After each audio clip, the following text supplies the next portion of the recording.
Student, आज हम लोग क्लास 10th का फर्स्ट चैप्टर का आगे का पार्ट देखेंगे। हम लोग पिछले वीडियोस में रिएक्टेंट और प्रोडक्ट के बारे में देख चुके थे। अब हम लोग देखेंगे how we can determine chemical reaction. मतलब कि अगर केमिकल रिएक्शन कहीं हो रहा है तो हम लोग उसको पहचानेंगे कैसे, कैसे उसको हम जान सकते हैं कि हाँ यहाँ पे केमिकल रिएक्शन हो रहा है। तो इसको रिकॉग्नाइज करने के लिए, डिटरमाइन करने के लिए हमें कुछ चेंजेस को ध्यान में रखना होता है। उनमें चेंजेस में होते हैं 5 तरह के चेंजेस को हम ज़्यादातर ध्यान में रखते हैं। तो हम यहाँ लिखते हैं changes which can determine chemical reaction. अब चेंजेस वो सब क्या होंगे जो कि केमिकल रिएक्शन को डिटरमाइन कर सकते हैं। पहला देखिए, हम लोग देखेंगे पहला evolution of gases. Evolution of gases मतलब कि कोई भी केमिकल रिएक्शन होता है तो वहां पे अगर इवोल्यूशन ऑफ गैसेस हमें देखने को मिलता है, जैसे कि H2 कहीं बाहर निकल रहा हो और H2 के बगल में ऐसा एरो हो, तो ये इवोल्यूशन ऑफ गैसेस को बताया जा रहा है। समझे? इस तरीके से देखने को मिलेगा। H2 या ऑक्सीजन गैस रिलीज हो रहा हो, O2 या कार्बन डाइऑक्साइड गैस रिलीज हो रहा हो, तो इस तरीके से है। बस हमने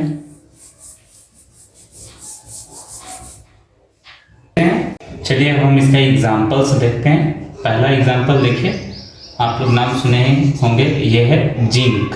जिंक जो कि एक मेटल है, इसको जब हम चलिए H2SO4। H2SO4 क्या होता है? इसको कहते हैं सल्फ्यूरिक एसिड। सल्फ्यूरिक एसिड, ठीक है। जब ये दोनों आपस में रिएक्ट करते हैं तो यहाँ पे जिंक सल्फेट ZnSO4 का फॉर्मेशन होता है। इसको हम क्या बोलते हैं? Zinc sulphate. जिंक सल्फेट, ठीक है। और हाइड्रोजन गैस का यहाँ इवोल्यूशन होता है। मतलब देखिए ये एरो यहाँ लगा, मतलब कि हाइड्रोजन गैस रिएक्शन में बाहर निकल रहा है। ये पहला एग्जांपल हुआ हमारा। दूसरा एग्जांपल देखिए AgCl। ये क्या है? इसको हम बोलेंगे सिल्वर क्लोराइड।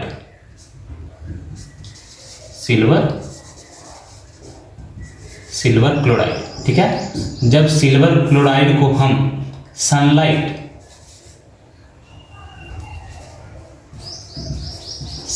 के प्रेजेंस में रखते हैं या सनलाइट के प्रेजेंस में लाते हैं तो AgCl जो होता है वो सिल्वर और क्लोरीन गैस, ठीक है, क्लोरीन गैस में ब्रेक कर जाता है।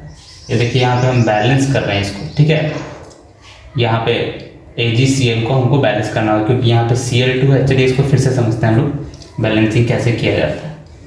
यहाँ देखिए Cl2 हमेशा डाइमर के फॉर्म में रहता है, ठीक है। डाइमर क्या होता है? मतलब कि क्लोरीन रिएक्टिव होने के कारण ये खुद एक दूसरे के साथ बॉन्ड बनाने की कैपेसिटी रखता है और ये डाइमर बन गया। 2 क्लोरीन आपस में आ गए तो ये क्लोरीन गैस का फॉर्मेशन हुआ और ये यहाँ पे इवॉल्व कर रहा है।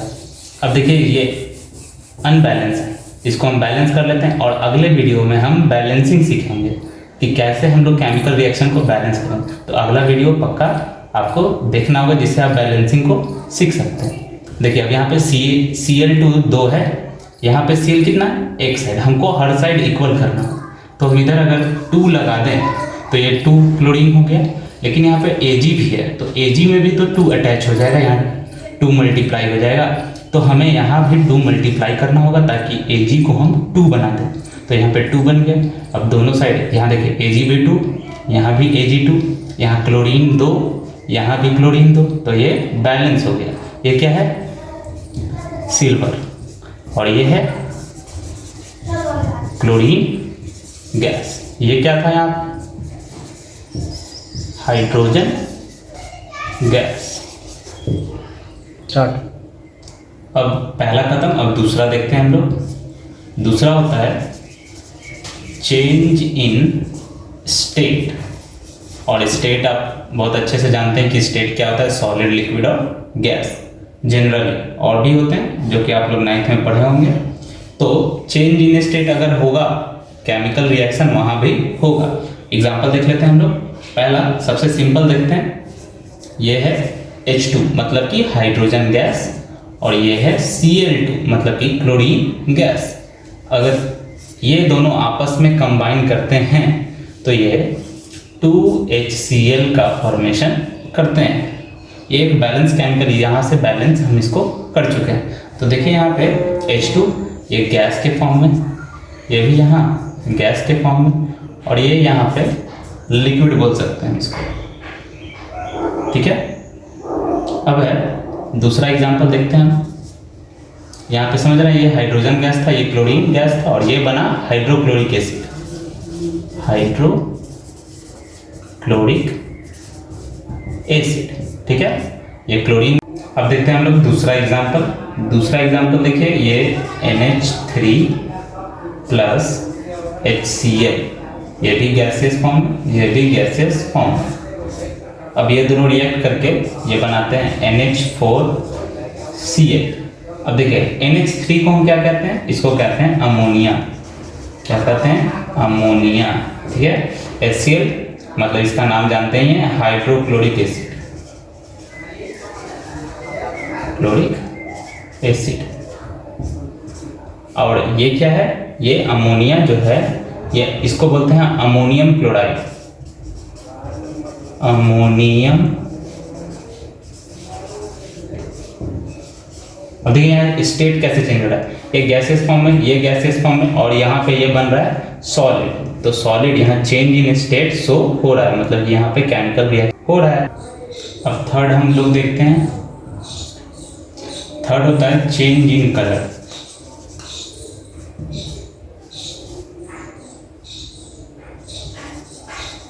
Change in colour, change in colour का एग्जांपल देख लेते हैं। पहला एग्जांपल ये ZnCO3, ZnO प्लस CO2। ठीक है, ये ZnCO3 जो है वो जिंक कार्बोनेट है। क्या, जिंक कार्बोनेट, जिंक कार्बोनेट है, और इसका जो कलर होता है वो वाइट होता है। लेकिन आफ्टर रिएक्शन, आफ्टर बोल सकते हैं इसको डिकम्पोजिशन, क्योंकि ये ब्रेक कर रहा है, तो इसका जो वाइट कलर होता है वो टर्न्स कर जाता है येलो में, येलो में। और ये क्या है, इसको हम बोलते हैं जिंक ऑक्साइड। यहाँ Zn और ये O, तो जिंक और ऑक्साइड, और ये तो जानते हैं आप लोग कार्बन डाइऑक्साइड गैस। ठीक है, दूसरा एग्जांपल देख लेते हैं हम लोग।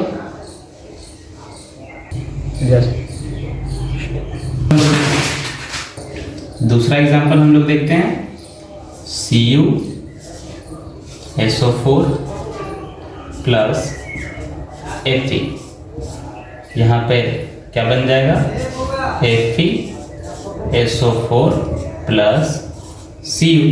अब देखिए जो CuSO4 होता है उसका कलर ब्लू होता है। ठीक है, लेकिन आफ्टर रिएक्शन इसका जो कलर चेंज हो जाता है और ये बन जाता है FeSO4, तो इसका जो कलर हो जाता है वो क्या होता है, ग्रीन हो जाता है। समझे, तो यहाँ भी चेंज इन कलर हमको देखने को मिल रहा है, ब्लू से ग्रीन कन्वर्ट कर गया, मतलब कि केमिकल का कलर चेंज कर गया, मतलब कि केमिकल रिएक्शन हो रहा है। अब हम लोग देखते हैं फोर्थ क्या होता है, formation of precipitate.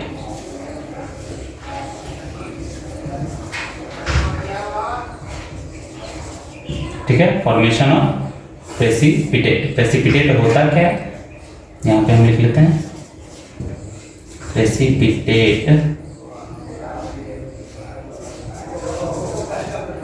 Is a insoluble substance which get settle down in the container during chemical reaction। Precipitate एक इनसॉल्युबल सब्सटेंस होता है जो कि ड्यूरिंग रिएक्शन ये इसका फॉर्मेशन होता है और ये बॉटम ऑफ द कंटेनर में जाके सेटल डाउन कर जाता है। और आपको वहाँ पे केमिकल रिएक्शन में आपको जब कंटेनर देखिएगा तो उसमें दो तरह का आपको लेयर दिखने लगेगा, एक प्रेसिपिटेट का और ऊपर आपको सॉल्यूशन दिखने लगेगा, समझे। तो ये लेयर जो हो जाएगा नीचे जो बॉटम में, वही आप लोग इसको बोल सकते हैं प्रेसिपिटेट, ठीक है।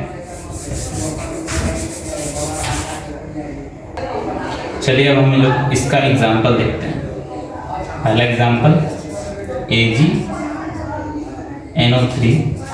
AgNO3 को जब हम KCl के साथ, ये एक्वस फॉर्म है, AQ का मतलब होता है एक्वस, मतलब कि सॉल्युबल इन वाटर बोल सकते हैं, ठीक है।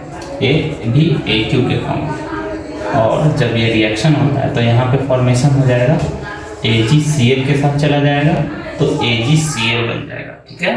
और K किसके साथ चला जाएगा, NO3 के साथ, ये हो जाएगा KNO3, समझे। और यहाँ पे प्रेसिपिटेट का फॉर्मेशन होता है जो कि AgCl एक प्रेसिपिटेट है और AgCl क्या हो गया, सिल्वर क्लोराइड। ये है सिल्वर और ये है क्लोराइड, मतलब सिल्वर क्लोराइड बना और यही यहाँ पे प्रेसिपिटेट का फॉर्मेशन हो रहा है। ये क्या है, सिल्वर नाइट्रेट, ये है पोटासियम क्लोराइड और ये है पोटासियम नाइट्रेट, ठीक है। अब देखते हैं हम लोग दूसरा एग्जांपल। दूसरा इसका एग्जांपल देख लेते हैं, ये चलिए यहां से शुरू करते हैं हम लोग। KOH को जब हम लोग कैल्शियम क्लोराइड मतलब कि CaCl2 के साथ जब रिएक्ट कराएंगे तो यहाँ पे फॉर्मेशन होता है calcium hydroxide CaOH whole twice, इसको बोलते हैं हम लोग, प्लस 2KCl, ठीक है। 2 यहाँ से बैलेंस हम लोग करेंगे, उस समय 2 लगाएंगे। अब इसको बैलेंस कर लेते हैं, ठीक है।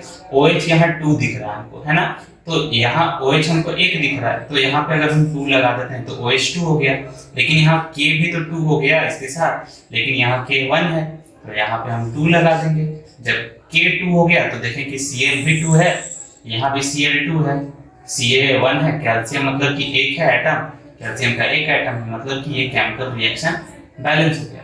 अब बात आता है कि ये भी एक्वस फॉर्म में होगा, ये भी एक्वस फॉर्म में, AQ का मतलब एक्वस फॉर्म, लेकिन ये भी एक्वस फॉर्म में और ये यहाँ पे हमारा बन गया प्रेसिपिटेट को PPT के फॉर्म में करते हैं, या हम इसको डाउनवर्ड एरो, ठीक है, डाउनवर्ड एरो से भी रिप्रेजेंट कर सकते हैं। अगर कहीं भी आप डाउनवर्ड एरो देखें तो उसको हम क्या बोल सकते हैं, ये प्रेसिपिटेट यहाँ पे बन रहा है।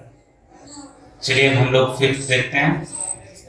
फिफ्थ होता है change in temperature, change in temperature. Change in temperature का एग्जांपल देख लेते हैं। चलिए पहला एग्जांपल, अगर कोई भी सब्सटेंस का बर्निंग होता है, ठीक है, या कंबशन होता है तो वो हमेशा चेंज इन टेम्परेचर होता है। जैसे कि अगर कोल को हम बर्न करें तो वो पहले तो जितना टेम्परेचर होता है उसका, उससे तो कई गुना ज़्यादा उसका टेम्परेचर वहाँ पे बढ़ जाता है।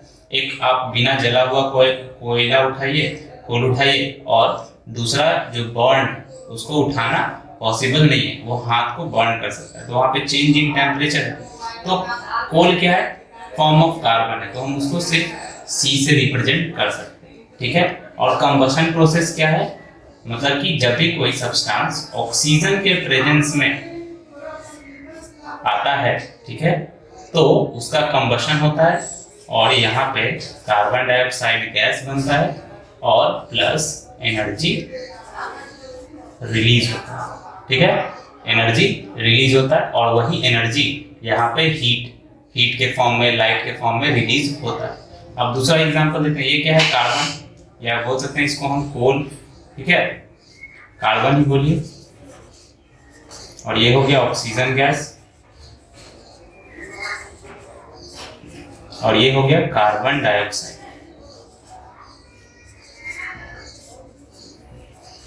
ठीक है। अब दूसरा एग्जांपल हम लोग देख लेते हैं। ये देखिए मीथेन, ये क्या है CH4, ये है मीथेन, का नाम है मीथेन। तो मीथेन में भी कार्बन है, तो इसको जब हम ऑक्सीजन के प्रेजेंस में लाएंगे तो ये भी क्या पहले बनाएगा, ये बनाएगा कार्बन डाइऑक्साइड, फिर बनाएगा वाटर और एनर्जी रिलीज करेगा। ठीक है, तो एनर्जी में इसमें भी हीट और लाइट रिलीज करेगा। तो देखिए ये इन बैलेंस नहीं है, इसको हम बैलेंस कर लेते हैं। यहाँ देखिए हाइड्रोजन कितना है 4, यहाँ हाइड्रोजन 2 दिख रहा है, तो इसको हम 2 करने से क्या हो गया, 2 2 जा 4 हो गया। ठीक है, हाइड्रोजन, लेकिन ऑक्सीजन का नंबर देखिए इसे, यहाँ 2 यहाँ 2, ठीक है, लेकिन यहाँ पे सिर्फ 2, तो यहाँ तो 4 हो गया ना, यहाँ 2 और यहाँ 2 ऐड करेंगे तो 2 + 2 कितना हो गया 4 इधर हो गया, लेकिन यहाँ तो ऑक्सीजन का नंबर 2 है, तो इसको हमको 4 करना होगा तो क्या करेंगे यहाँ, तो मतलब कि 2 2 जा 4 हो गया ये। ठीक है, कार्बन यहाँ 1 एटम, यहाँ भी कार्बन का 1 एटम। हाइड्रोजन तो बैलेंस हम लोग पहले कर चुके हैं, 4 एटम यहाँ 4 एटम यहाँ।